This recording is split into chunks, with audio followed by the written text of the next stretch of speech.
ഓം നമോ ഭഗവതേ വാസുദേവായ.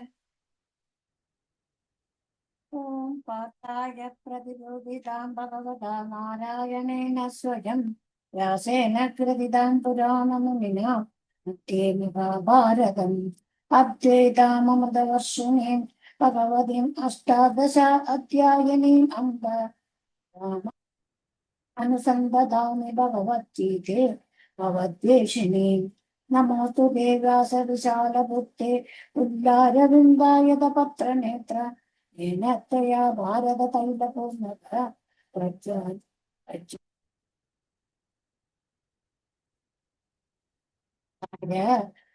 स्तोत्रवैत्रैकपाणिये ज्ञानमुद्राय कृष्णाय गीतामृतदुहे नमः. सर्वोपनिषदो गावो प्रोक्ता गोपालनन्दनः पार्थो वत्ससुधीर्भोक्ता तत्पञ्चेतामृतम् वसुदेवसुतं देवं पंसचाणूरमर्दनं देवकी परमानन्दं कृष्णं वन्दे जगद्गुरुं. भीष्मद्रोणतडाच यत्र तदा भगवती कृपेण वहन्ये कर्मे विश्वत्वामविकर्मघोरनगर दुर्योधनावर्तिनि सौतीर्णाकलिपाण्डवैरणमुदे कैवर्त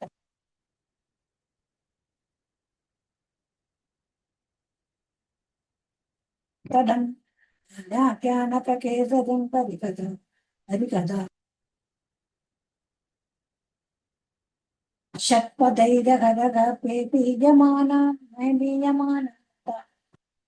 भारतपङ्कजं कल्मल श्रेयसे मूकं करोति वाचालं लङ्कयते गिरिं यत्कृपातमहं वन्दे परमानन्दमाधवम्.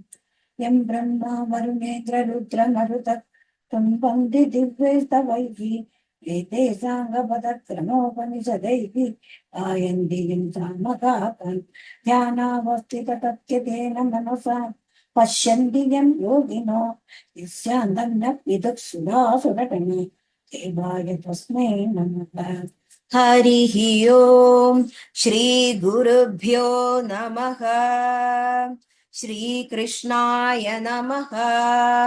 नारायणं सुरगुरुं जगदेकनाथं भक्तप्रियं सकललोकनमस्कृतं च त्रैगुण्यवर्जितमजं विभुमाद्यमीशं वन्दे भवघ्नम् अमरासुरसिद्धवन्द्यम्.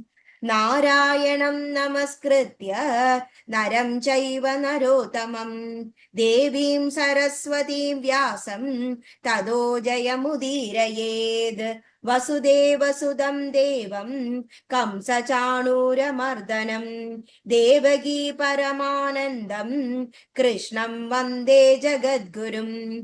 मनोजवं मारुततुल्यवेगं जितेन्द्रियं बुद्धिमतां वरिष्ठं वादात्मजं वानरयूथमुख्यं श्रीरामदूतं शिरसा नमामि.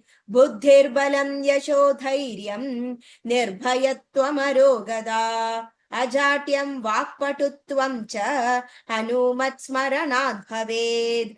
व्यासाय भवनाशाय श्रीशाय गुणराशये हृद्याय शुद्धविद्याय मध्वाय च नमो नमः.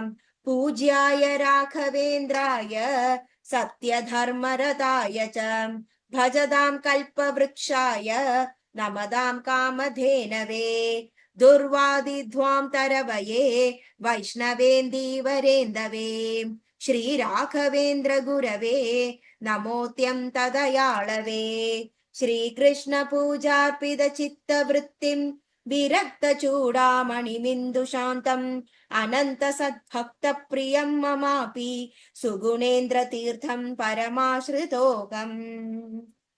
ॐ श्री परमात्मने नमः. अथ नवमोऽध्यायः. राजविद्या राजगुह्ययोगः.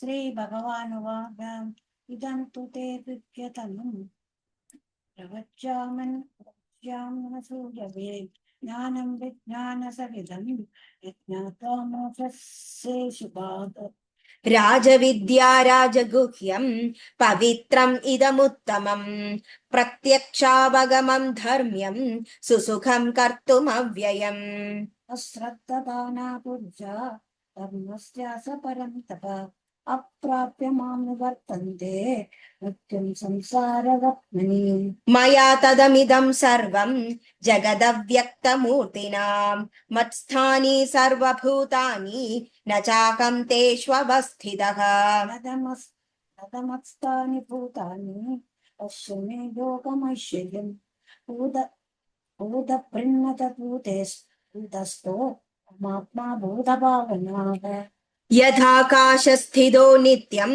वायुः सर्वत्र गोमहान् तथा सर्वाणि भूतानि मत्स्थानीत्युपधारय सर्वभूतानि कौन्तेय प्रकृतिं यान्ति मामिकाम् कल्पक्षये पुनस्तानि तत्पादो विसृजाम्यहम् प्रकृतिं स्वामवष्टभ्य विसृजामि पुनः पुनः भूतग्राममिमं कृत्स्नम् अवशं प्रकृतेर्वशात् न च मां तानि कर्माणि निबध्नन्ति धनञ्जयः उदासीनवदासीनं सत्तं तेषु कर्मसु मयाध्यक्षेण प्रकृतिः सूयते सचराचरम् हेतुनानेन कौन्तेय जगद्विपरिवर्तते अवजानन्ति मां मूढा चिन्तनमाश्रितं परं भावमजानन्तो बुद्धमहेश्वरम् मोक्षाशामोक्षकर्माणः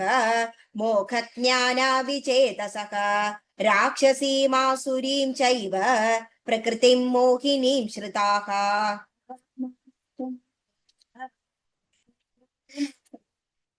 अजन्त्यम् अनन्तो सततं कीर्तयन्तो मां यदन्तश्च दृढव्रताः नमस्यन्तश्च मां भक्त्या नित्ययुक्ता उपासते ज्ञानयज्ञे एकत्वेन पृथक्त्वेन बहुधा विश्वतोमुखम् अहं क्रतुरहं यज्ञः स्वधाहमहमौषधम् मन्त्रोऽहमहमेवाज्यम् अहमग्निरहं हुतम् विदाहमस्य जगतो पवित्रमोहार उत्साम यजुरेव च गतिर्भर्ता प्रभुः साक्षी निवसः शरणं सुहृत् प्रभवः प्रलयस्थानं निधानं बीजमव्ययम् तपात्म्यहम् अहं वर्षं विग्रहणाम् उत्सृजामि च अमृतं चैव मृत्युश्च सदसच्चाहमर्जुन त्रैविद्या मां सोमपाः पूतपापाः यज्ञैरिष्ट्वा स्वर्गतिं प्रार्थयन्ते ते पुण्यमासाद्य सुरेन्द्रलोकम् अग्नन्ति दिव्यान् दिवि देव भोगान् एतं भक्त्वा सर्वलोकं विशालं जीर्णे पुण्ये मर्त्यलोकं विशन्ति एवं त्रयी धर्मम् अनुप्रपन्ना यदा गतं काम अनन्याश्चिन्तयन्तो मां ये जनाः पर्युपासते तेषां नित्याभियुक्तानां योगक्षेमं वहाम्यहम् अनन्याश्चिन्तयन्तो मां ये जनाः पर्युपासते तेषां नित्याभियुक्तानां योगक्षेमं वहाम्यहम् अनन्याश्चिन्तयन्तो मां ये जनाः पर्युपासते तेषां नित्याभियुक्तानां योगक्षेमं वहाम्यहम् ये अप्यन्य देवता भक्ता यजन्ते श्रद्धयान्विता तेऽपि मामेव कौन्तेयपूर्वकम् अहं हि सर्वयज्ञानां भोक्ता च प्रभुरेव च न तु मामभिज्ञानन्ति तत्त्वेनातश्च्यवन्ति ते यान्ति देववृता देवान् पितॄन् पितृवृद्धाः भूतानि यान्ति भूतेज्या यान्ति मत्याजिनोऽपि माम् पत्रं पुष्पं फलं तोयं यो मे भक्त्या प्रयच्छति तदहं भक्त्युपहृतम् अश्नामि प्रयतात्मनः यत्करोषि यदश्नासि यच्चुभोषि ददासि यत् यत्तपस्यसि कौन्तेय तत्कुरुष्व मदर्पणम् शुभाशुभफलैरेवं मोक्ष्यसे कर्मबन्धनैः सन्न्यासयोगयुक्तात्मा विमुक्तो मामुपैष्यसि समोहं सर्वभूतेषु ममे देशोऽस्ति न प्रियः ये भजन्ति तु मां भक्त्या भजते तेषु चाप्यहम् अपि चेत् सुदुराचारः भजते नन्यभाक् साधुरेव समन्तव्यः सम्यक् व्यवसितो हि सः क्षिप्रं भवति धर्मात्मा शश्वच्छान्तिं निगच्छति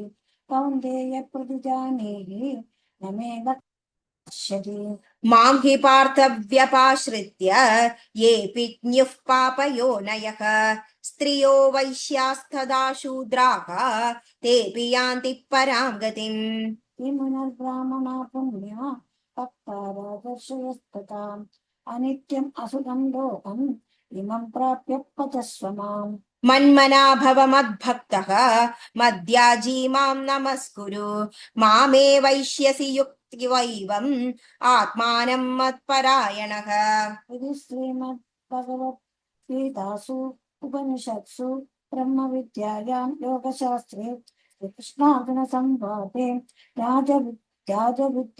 विद्याराजगुह्य योगो नाम नवमः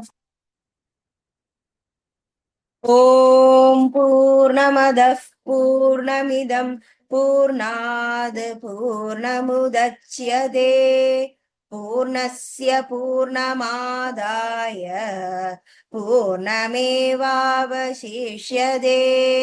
ॐ शान्तिः शान्तिः शान्तिः हरिः ॐ श्रीगुरुभ्यो नमः हरिः ॐ श्रीकृष्णार्पणमस्तु।